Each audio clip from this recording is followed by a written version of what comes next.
Hey guys, I hope all of you are fine and doing well. Welcome back to my channel with another very beautiful video of hand embroidery designs for dresses. This video contains a very beautiful wide spectrum design ideas and dimensional creativity for hand embroidered baby girl frocks. Latest type of designing collection is here with you.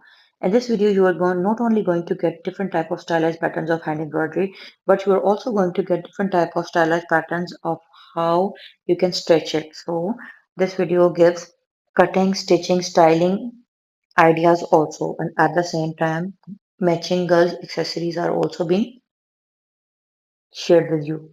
So I hope that all of these creativities are very simple, unique, and easy to make.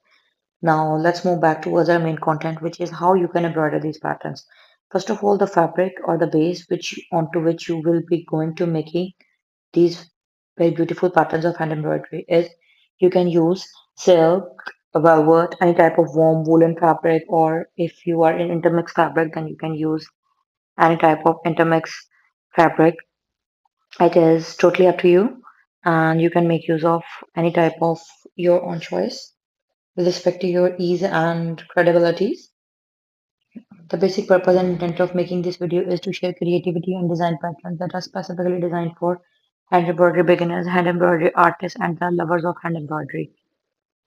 So, simple and easy and creative dresses are absolutely favorable, lightweight, comfortable, and breathable dresses, and they are equally favorable for summer dresses. So, I hope that you are liking the designs and patterns of today. And if you really like, don't forget to like, subscribe, and share my videos. With your love and support, we have reached at this level. And with your love and support, we will continue to grow. Thank you so much for watching once again. Stay tuned for the new and latest more upcoming videos on my channel. Up till then, take care.